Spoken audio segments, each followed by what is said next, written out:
quando você aporta mensalmente esses mesmos 800 e poucos reais, em 35 anos de contribuição na Previdência, vai te gerar uma taxa de 10% ao ano de rentabilidade, 14 milhões em patrimônio. E vai te gerar uma renda média mensal de aproximadamente 110 mil reais. Então imagina, você segue religiosamente isso por 6 ou 8 anos, dependendo da carteira, da empresa que você escolher, obviamente, e em determinado momento você não precisa mais tirar do seu bolso. Quando você aporta mensalmente esses mesmos 800 e poucos reais, essa mesma contribuição vai te gerar, em 35 anos, uma taxa de 10% ao ano de rentabilidade, 14 milhões em patrimônio. E vai te gerar uma renda média mensal de aproximadamente 110 mil reais. Dá uma dica aí para investidores iniciantes. Galera, que tem muita gente que assiste a gente que tá na sua jornada de trabalho, sobra aquele dinheiro, poderia investir, às vezes não, ou não tá investindo ou investe errado, né? Exatamente. Bom, vamos lá. Primeira dica que eu daria é o investimento em renda variável, ele não começa na renda variável, ele começa sempre na renda fixa. Tudo começa pela renda fixa. Um investimento chamado reserva de emergência. Tudo. Absolutamente tudo. Então, obviamente, a depender das suas finanças pessoais,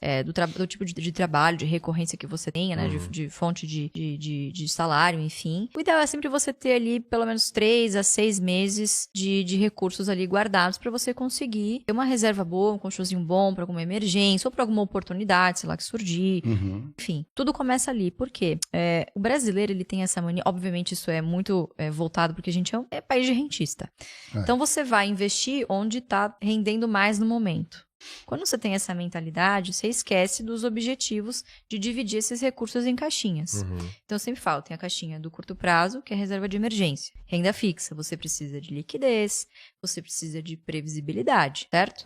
Você tem a caixinha do médio prazo, que é para sonhos, objetivos, sei lá, quero juntar dinheiro para comprar um carro, para dar entrada num carro, quero juntar dinheiro para fazer um intercâmbio. Também tem que colocar na renda fixa, só que você pode se dar o luxo de alguns produtos que tenham uma carência maior, portanto tem uma rentabilidade um pouquinho maior. E por último, você tem a caixinha do longo prazo. Você só coloca os recursos de bolsa de valores que você não vai precisar nas duas caixinhas imediatamente anteriores. Então, um dos grandes erros das pessoas quando vão para a renda variável é: Luiz, vendi um apartamento aqui de 1 milhão, quero botar tudo na bolsa. Não, cara, é todo o seu dinheiro, você não vai botar tudo de uma vez. Você não se joga do avião sem saber.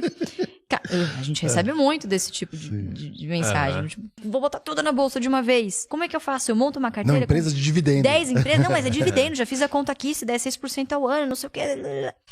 Cara, não funciona assim. Vá aos poucos. A constância na bolsa ela é muito mais importante do que esse imediatismo. Porque as coisas flutuam todos os dias, né? Os nossos políticos, a gente não pode subestimar a capacidade dos nossos políticos de falarem besteira.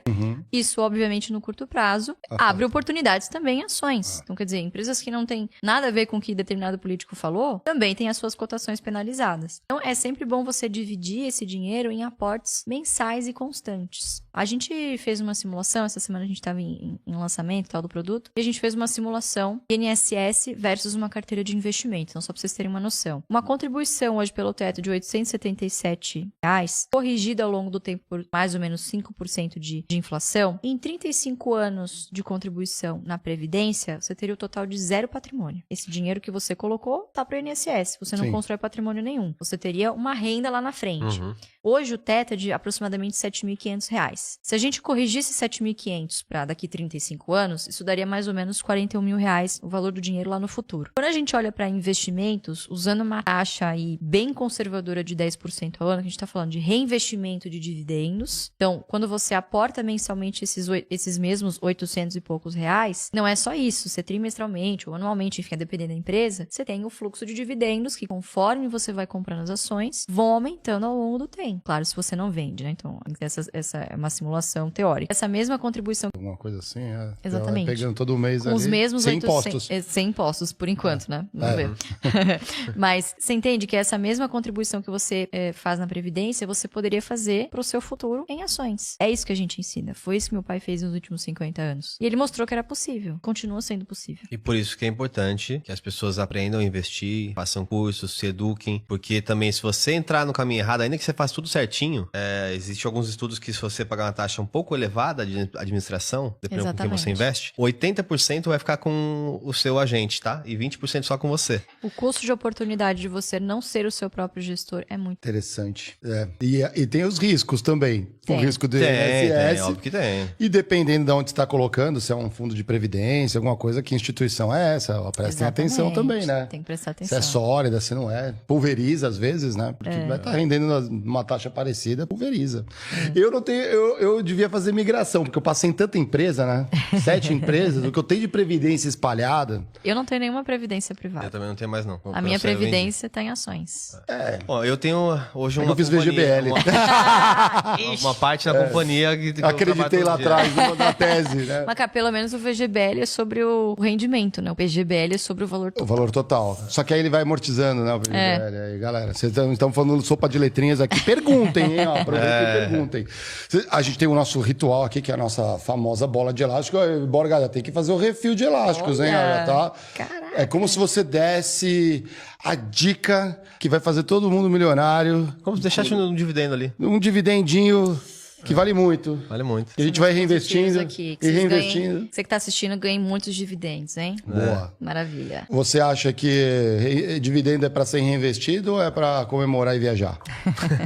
Acho que tudo tem o seu momento. Legal. Pelo menos nos 5, 6 primeiros anos pra reinvestir. Depois você retira. Faz projetos, né? Exatamente, porque demora. A gente já rodou alguns estudos. Entre 6 e 8 anos é o tempo médio que demora pra você receber, em média, de dividendos aquilo que você aporta por mês. Ah, interessante. Então imagina, você segue religiosamente isso por 6 ou 8 anos, dependendo da carteira, da empresa que você escolher, obviamente. E em determinado momento você não precisa mais tirar do seu bolso. Você usa os seus próprios dividendos pra reinvestir. E esse aporte que você usar, você pode usar pra algum lazer seu, algum sonho, alguma coisa do tipo. Boa dica. Então, já diria o Warren Buffett, né? Se você não descobrir uma maneira de ganhar dinheiro enquanto você dorme, você vai morrer trabalhando. Um conselho de carreira para quem tá começando. Cara, eu acho que certificações. Acho que me ajudou muito ter feito o CNPI, por exemplo. Acho que te dá outra bagagem. Então, acho que procure certificações no seu mercado. Isso ajuda bastante. Vamos voltar no tempo, você vai se encontrar jovenzinha, adolescente. Que dica você daria para você mesmo? O que você falaria pra Luizinha? Eu voltaria pra Luíse de uns 6, 7 anos atrás. Não compre BRF.